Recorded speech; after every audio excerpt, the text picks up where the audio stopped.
The massive space arena floated in the darkness above Zephyria Prime like a giant metal flower. Inside, millions of alien beings filled the seats, their excited voices creating a sound like thunder. Today was special. Today was the 300th Galactic Combat Championship, and creatures from every corner of the galaxy had come to watch, in the premium viewing sections. The most powerful warrior races sat in their special areas. The Vorthok looked like walking diamonds, their crystal bodies catching the arena lights and throwing rainbows across the walls. Each one stood 8 feet tall and seemed carved from pure gemstone. Next to them, the Keth floated in glowing energy. Bubbles, their ghostly forms shifting between solid and see-through, like living smoke. And in the reinforced heavy seats sat the Gornak, massive creatures that looked like mountains, with arms and legs, so big and heavy that regular chairs would break under their weight. These 3 races had ruled the tournament for 300 years. Every single champion had come from one of these groups. Vorthok could not be hurt because their diamond skin was harder than spaceship armor. The Keth could walk through walls and disappear like ghosts. The Gornak were so strong they could punch holes through planets. Everyone knew that only these 3 races were worthy of being called the greatest warriors in the galaxy, high above the arena in the control room. A small alien with 6 eyes and purple skin worked at his computer. His job was simple: send out invitations to the next year's tournament. He typed in the names of all the important warrior worlds: Vorthok Prime, QE, TH, Nebula, Gornak System. Lenny went to get some coffee. While he was gone, his computer made a mistake. A tiny error in the programming caused it to send 1 extra invitation. The computer looked through its files for any planet with intelligent life that had not been invited before.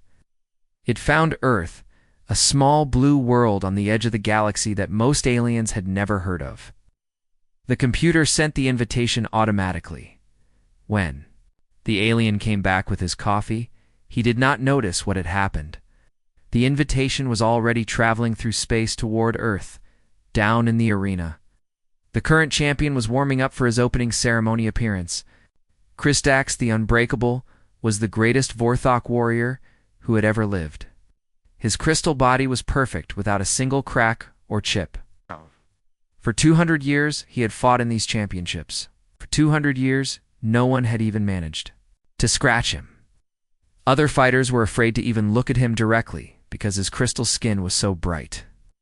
Another boring year, Kristax said to his trainer, his voice sounding like breaking glass. Hey. Why do they even bother having a tournament anymore? Everyone knows I will win again. His trainer, a smaller Vorthok with green crystal skin, nodded.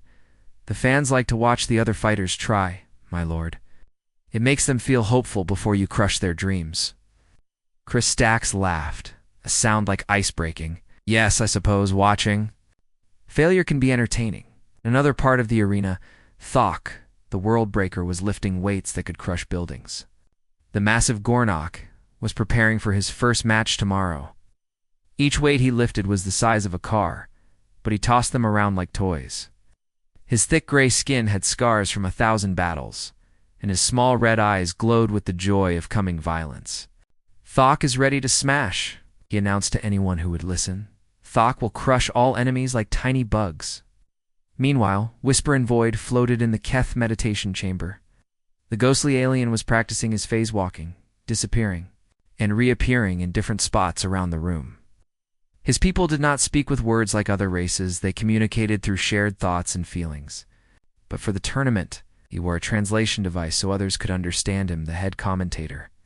A floating creature covered in metal and wires began his pre-tournament broadcast to the billions of beings watching across the galaxy. His many mechanical eyes focused on different cameras as he spoke. Welcome, sports fans throughout the known universe. Tomorrow begins the most exciting event in galactic history, the 300th championship. We have representatives from all the greatest warrior races ready to battle for ultimate glory. He paused dramatically. This year promises to be special, folks. Kristax the Unbreakable goes for his record-breaking 40th victory. Can anyone possibly challenge the Crystal Champion? Will Thok the Worldbreaker finally claim his first title? Can the mysterious whisper in void phase his way to victory? The commentator's voice became excited. We also have some interesting news. Due to what I can only call a computer error, we have received an entry from a previously unknown world called Earth. The beings there call themselves humans and claim to have a warrior ready to compete. Across the arena, the news caused an explosion of laughter. Kristax nearly dropped the mountain-sized boulder he was holding. Doc laughed so hard he accidentally punched a hole in the wall. Even the serious Keth began making their species' version of chuckling sounds. Humans, Kristax said, his crystal body shaking with amusement. I have heard of these creatures. Soft pink things with no natural weapons, no armor, no special powers. They live on a tiny world and have barely learned to travel between stars. What could they possibly do in a real fight? The tournament director, a wise old creature with tentacles instead of arms, floated over to Kristax. Should we cancel their entry, champion? It seems cruel to let them participate. Kristax considered this. Then his crystal face formed what might have been a smile. No, let them come. It will be amusing to have some entertainment between the real matches. Besides, the crowd will enjoy watching something so pathetic try to fight real warriors. Unknown to any of them, far across the galaxy, on the small blue planet called Earth, a woman named Li Juan was reading a very strange message that had just appeared on her computer screen. The transport beam made a soft humming sound as it brought Li Guan to the arena floor. She appeared in a flash of blue light, standing in the center of the massive fighting ground. The moment she became solid, the entire arena exploded with laughter. G1 was not what anyone expected. She stood only 5 feet and 6 inches tall, with black hair tied back in a simple ponytail. Her skin was the color of light brown wood, and her dark eyes looked calm despite being surrounded by the strangest creatures she had ever seen. She wore green military clothes from Earth and carried a small backpack with basic weapons, nothing fancy, nothing that glowed or made impressive sounds. Around her, the alien warriors looked like monsters from nightmares. Kristax the Unbreakable towered over her like a walking statue made of diamonds, his crystal body reflecting the arena lights in all directions. Thok the Worldbreaker was so massive that he had to duck to avoid hitting the ceiling, his gray skin covered in scars that told stories of countless battles. Whisper in Void floated near the wall, his ghostly form shifting between visible and invisible like smoke in the wind. Look at the tiny human, someone in the crowd shouted. She looks like a child. Where is her armor? Asked another voice. Where are her weapons? Maybe she forgot them at home. The laughter grew louder. Juan ignored the noise and looked around the arena. She had been a soldier for 12 years. Fighting in wars across Earth, she had survived battles where stronger and better armed enemies had died. But she had never seen anything like this. The arena was bigger than 3 football fields, with walls that could stop laser beams and floors that could hold. Up mountains, the tournament master floated down from the ceiling. It looked like a mixture of machine and living creature, with metal parts sticking out of flesh and wires running through its body like veins.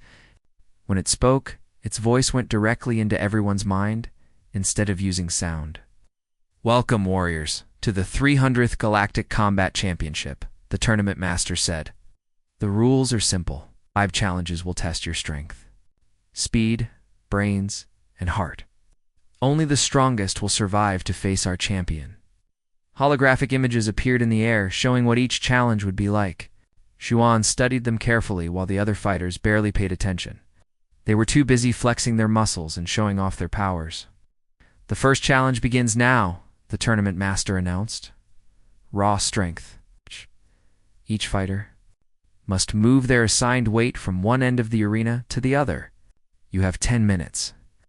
The floor opened up, and massive stone blocks rose from underground. Each block was carved with strange alien writing that probably said encouraging things like good luck or try not to die. The blocks were different. Sizes, the bigger and stronger the fighter looked, the bigger their block was. Thok's block was the size of a house, and probably weighed as much as a mountain.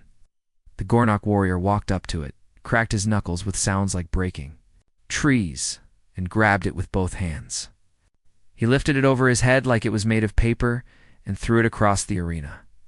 It landed with a crash that shook the entire building. The crowd went wild.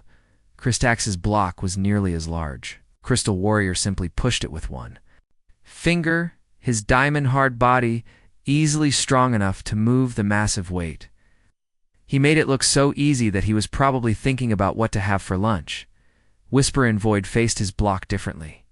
The ghostly Keth placed his hands on the stone and used his energy powers to make it lighter. The block began to float, and he guided it across the arena like a balloon in the wind. Then it was Jiwan's turn. Her block was much smaller than the others, but it still weighed more than 10 cars put together. She walked around it slowly, touching the stone and looking at how it was shaped. The crowd was already laughing again.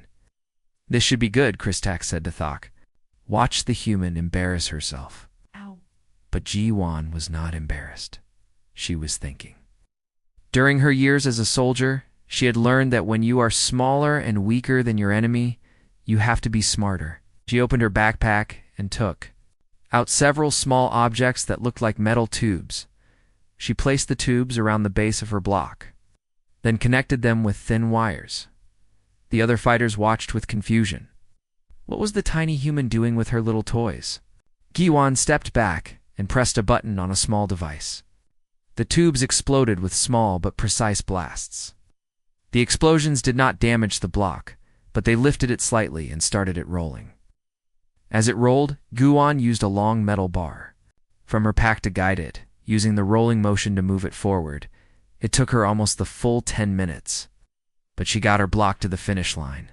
She was breathing hard and sweating, but she had completed the challenge. The arena was quiet for a moment. Then the laughter started again, but it was different this time, less confident, more nervous. She actually did it, the commentator said, sounding surprised. The human completed the challenge using, what would you call that? Science. Kristax's crystal face showed no expression, but his bright eyes were now watching the small human more carefully. Clever, he admitted, but cleverness will not help her in the real tests. Jiwan wiped the sweat from her face and looked at the scoreboard. Her name was still there, which meant she got to continue to the next challenge. Good. She'd come a long way from Earth. She was not planning to go home early. The arena floor began to change. Metal walls rose from the ground, spinning blades dropped from the ceiling, and pools of green acid bubbled up through cracks in the floor. In seconds, the simple fighting space became a deadly maze that looked like it was designed by someone who hated living things. The second challenge is survival and speed, the tournament master announced. Cross the death course as fast as you can. Touch the finish line on the other side. Try not to die, it makes the cleanup difficult. The course was a nightmare of moving parts and deadly traps. Giant hammers swung back and forth, each one big enough to crush a car. Spinning saw blades cut through the air at chest height. Jets of fire shot from the walls every few seconds. And everywhere, there were pools of acid that could melt metal. In seconds, Thok, the World Breaker, was first. The massive Gornok looked at the course and grinned, showing teeth like broken rocks. Thok likes this game, he roared. Then he charged forward like a living tank. The giant hammers tried to hit him, but Thok simply punched them aside. The spinning blades broke against his thick gray skin like toys. When fire shot at him, he walked through it without slowing down. The acid pools made him steam a little, but his tough skin protected him. He smashed through every obstacle by being bigger, stronger, tougher than anything the course could throw at him. Thok reached the finish line in 3 minutes, leaving behind a trail of broken traps and twisted metal. The crowd cheered as he flexed his muscles and roared in victory. Impressive, the commentator said. But can anyone beat that time? Whisper and Void floated up to the starting line. The ghostly Keth studied the course for a moment, then began to run. But as he ran, his body became see-through. The hammers swung through him like he was made of air. The spinning blades passed harmlessly through his ghostly form. He walked through solid walls and ignored the acid pools completely. When Whisper and Void reached the finish line, he became solid again. His time was 2 minutes and 30 seconds. The crowd gasped. No one had ever beaten Thok's time before. Unbelievable, the commentator shouted. A new record. Kristax the Unbreakable stepped up to the starting line. His crystal body sparkled in the arena lights as he studied the course. Like Thok, he decided to use brute force. But Kristax was not just strong, he was smart about his strength. The crystal warrior moved through the course like a living diamond, cutting through glass. He did not just break the obstacles, he destroyed them completely. His crystal fists turned the hammers into scrap metal. But his diamond-hard body sliced through the spinning blades like they were made of paper. The fire and acid could not even touch his perfect crystal skin. Kristax finished in 2 minutes and 15 seconds, setting a new record. He stood at the finish line without a single scratch on his crystal body, looking like he had just taken a pleasant walk. Incredible. The commentator was almost screaming with excitement. The champion shows why he has never been defeated. That was Jiwon's turn. The small human woman walked to the starting line and looked at the course. She could see the broken pieces of obstacles that the other fighters had smashed through. She could smell the smoke from Thok's passage and see the acid stains where Kristax had stepped, but Jiwon did not plan to fight the course. She planned to dance with it. The timer started, and she began to run. The first hammer swung toward her head, but instead of trying to block it or break it, she ducked low and slid under it. The second hammer came from the side, so she rolled. To avoid it, the third hammer tried to hit her from above, so she used its chain to swing across a gap. Where the other fighters had used power, Jiwon used timing.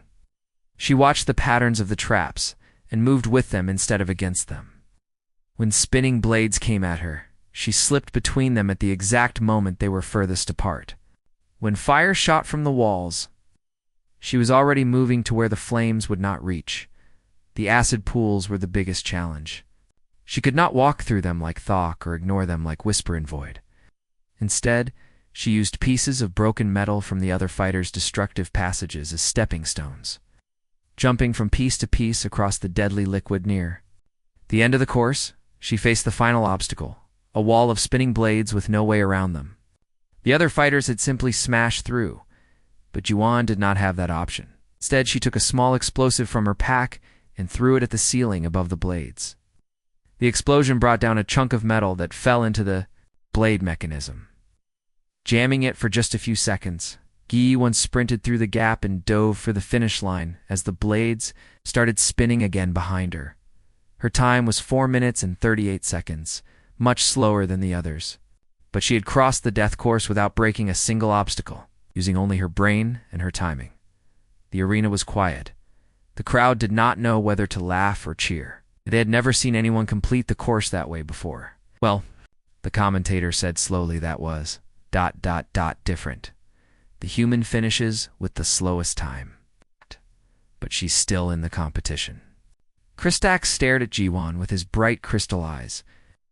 Interesting, he said quietly. She fights like water flowing around rocks. Jiwon stood up and brushed dust from her clothes. She was breathing hard, but she was smiling. 3 challenges to go. The arena changed again, but this time, the changes were not physical. The walls became black mirrors, and strange lights began to flicker across the ceiling. The air itself seemed to become thick and heavy, making it hard to breathe. Even the strongest warriors felt something wrong in their minds. The 4th challenge is the test of mental strength, the tournament master announced. You will face your greatest fears and deepest shames. Many fighters go insane during this test. Some never recover. We are not responsible for permanent brain damage. A machine lowered from the ceiling that looked like a giant metal spider with wires instead of legs. The wires reached toward each fighter's head, ready to plug directly into their brains. This was the mind probe, a device that could dig into thoughts and memories like a shovel digging into dirt. Thok, the world breaker, was first. The big Gornok tried to look brave, but his small red eyes showed fear. The wires touched his head, and suddenly he was no longer in the arena. In his mind, he was back on his home planet as a young Gornok, watching his father lose a fight and die in shame. All his life, Thok had been afraid that he would be weak like his father. The machine made him live that fear over and over again. Thok began to shake and cry. The mighty warrior who could punch through planets was reduced to a scared child. Gornok were taught from birth to be strong, so he fought against the fear. He built mental walls in his mind, trying to block out the painful memories. After 10 minutes of struggle, he managed to push through the test. But he was exhausted, and his confidence was badly shaken. Whisper in Void faced the machine next. The ghostly Keth normally had perfect control over his emotions, but the mind probe found his secret shame. His people valued peace and meditation, but Whisper in Void enjoyed fighting and violence. He was afraid that his warrior nature made him a monster among his own kind. The machine forced him to experience the disappointment of his peaceful family over and over again, like Thok. Whisper in Void tried to build mental defenses, used his people's meditation techniques to create walls of calm thoughts around his mind. It took him 12 minutes, but he finally managed to complete the test. However, his ghostly form was flickering more than usual, showing how much the experience had disturbed him. Kristax, the Unbreakable, stepped up to the machine with confidence. He had ruled the tournament for 200 years. What could possibly scare him? But the mind probe found the one crack in his perfect crystal confidence. Deep down, Kristax was afraid that he was not truly unbeatable, that someday someone would prove he was not as perfect as everyone believed. The machine showed him visions of losing, of his crystal body breaking, of the crowd laughing at his defeat.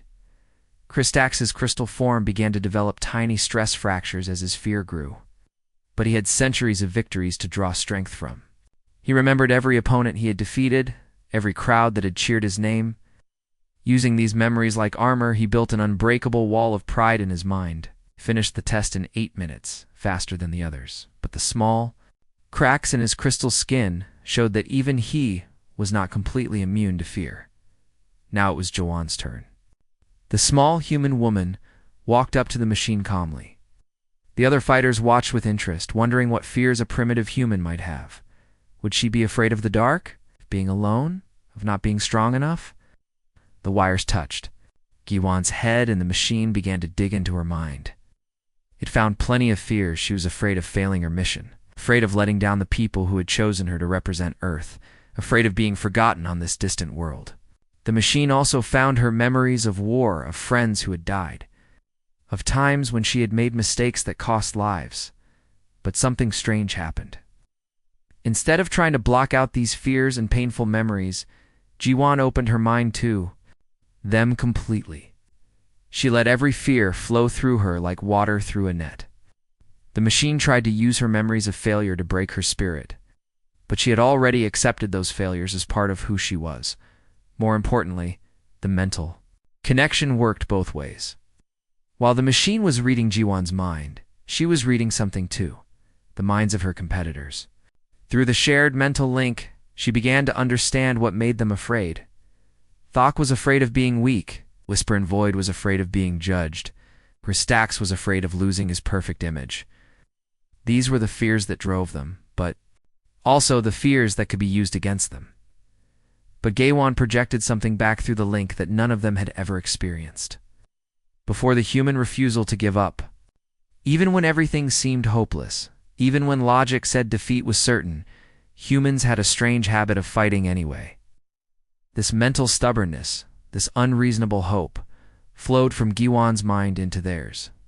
For the first time in their lives, the 3 greatest warriors in the galaxy experienced doubt. Not doubt about their own abilities, but doubt about whether abilities were enough. What did you do when facing someone who simply would not quit no matter what? Jiwan completed the test in only 5 minutes. When the wires disconnected from her head, she looked exactly the same as before, calm, focused, ready for whatever came next. But around her, the other fighters were staring at her with new expressions. The easy confidence was gone from their faces. They had touched the mind of humanity, and it had left them shaken in ways they did not understand. Fascinating, the commentator whispered. The human not only survived the mental test, she seems to have affected the others through it. The semi-final matches were about to begin, and for the first time in tournament history, the favorites were no longer certain they would win. The semi-final matches began with an atmosphere that felt different from any tournament before. The crowd sensed that something had changed. The three greatest warriors in the galaxy no longer looked completely confident. They kept glancing at the small human woman who stood quietly in the corner, checking her simple equipment. Thok the Worldbreaker faced Whisper and Void in the first semi-final. Normally, this would have been an exciting match between strength and speed, but both fighters seemed distracted. When Thok charged forward with his usual crushing attack, he hesitated for just a moment, wondering if brute force was really the best approach. That moment of doubt was enough. Whisper and Void phased behind him and struck a pressure point that sent the massive and Gornik crashing to the ground. But Whisper and Void's victory felt hollow. As he stood over his defeated opponent, he was thinking about the human's mind that he had touched during the mental test. How could someone so physically weak have such unbreakable determination? The second semifinal was between Kristax the Unbreakable and G1. The Crystal Champion stepped into the fighting circle with his usual confidence. But the tiny stress fractures from the mental test were still visible on his perfect skin. He looked down at the human woman who barely reached his chest. "You have done better than anyone expected, little human," Kristax said, in his voice like breaking glass. "But this is where your luck runs out. I have never been defeated, and I never will be." Giwan looked up at him calmly. "That's exactly why. You're going to lose," she said quietly. The match began. Kristax swung his crystal fist with enough force to shatter a building. Giwan rolled aside at the last second, and his fist crashed into the arena floor, leaving a crater. She pulled out a small device from her pack, something that looked like a metal box with wires sticking out of it. "What is that toy?" Kristax laughed. "Do you think your primitive technology can hurt me?" Guan pressed a button on the device, and it began to make a high-pitched whining sound. "It's called a sonic resonator," she said. "I built it from my radio equipment. Every crystal has a natural frequency that makes it vibrate." Kristax suddenly felt strange. His perfect crystal body was starting to vibrate in tune with the device. At first it was just annoying, like having a song stuck in your head. But as Quan adjusted the frequency, the vibrations got stronger. The champion tried to charge at her again, but the vibrations were affecting his balance. His crystal fist missed her by inches. More importantly, tiny cracks were starting to appear all over his body, not from any physical impact, but from the vibrations breaking down his crystal structure from the inside. "Impossible," Kristax roared. "I am unbreakable. I am perfect." But as he spoke, a crack appeared across his chest. Ow. Then another across his arm. His perfect crystal skin was developing flaws for the first time in 200 years. The physical damage was bad. The mental damage was worse. Kristax's entire identity was built on being unbreakable. As the cracks spread across his body, his confidence cracked too. For the first time in his life, he felt fear real, deep fear of losing. "You see," Guan said, still dodging his increasingly desperate attacks, "you were never really unbreakable. You just never faced anyone who looked for the right frequency." Kristax's movements became wild and uncontrolled. The perfect fighter who had dominated the galaxy for centuries was panicking. In his panic, he made mistakes. He left himself open. And when Juwan saw her chance, she struck. She did not try to punch through his crystal skin or match his strength. Instead, she hit him at exactly the right spot, with exactly the right force, to make the cracks in his body spread throughout his entire structure. Like a window hit by a rock, Kristax's crystal form spider-webbed with fractures. The great champion fell to his knees, his body held together only by willpower. He looked up at the small human woman standing over him, and for the first time, he understood what he was really facing. "You did not defeat me with strength," he whispered. "No," Kiwan agreed. "I defeated you with the one thing you never learned to handle, the possibility that you could be defeated." The final match was between G1 and Whisper and Void. A ghostly. Keth was still in shock from watching the unbeatable champion fall. When the match began, He tried to use his phasing abilities to confuse her, but his heart was not in it. He had seen what happened to fighters who underestimated the human. Whisper and Void made the same mistake as the others. He fought with his abilities instead of his mind. But Giwan had studied his patterns during the earlier matches. She knew when he would phase and where he would reappear. When he tried to strike from behind, she was already moving to intercept him. When he tried to become invisible, she tracked him by the sound of his breathing.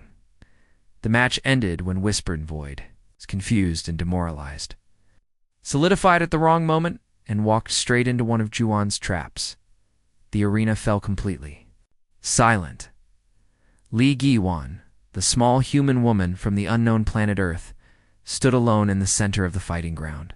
Round her lay the defeated forms of the three greatest warriors in galactic history. The silence stretched on and on. Then, slowly, one alien in the crowd began to clap. Then another. Soon the entire arena was thundering with applause, not just for her victory, for the realization that they had witnessed something that would change the galaxy forever. Tournament Master floated down from the ceiling. "Ladies, gentlemen, and beings of all species," it announced. "For the first time in galactic history, we have a champion from a previously unknown world. The winner of the 300th Galactic Combat Championship is the human Li Guan of Earth." As Yuan raised her fist in victory, military commanders across the galaxy were already sending urgent messages to their governments. Earth was no longer just another primitive world.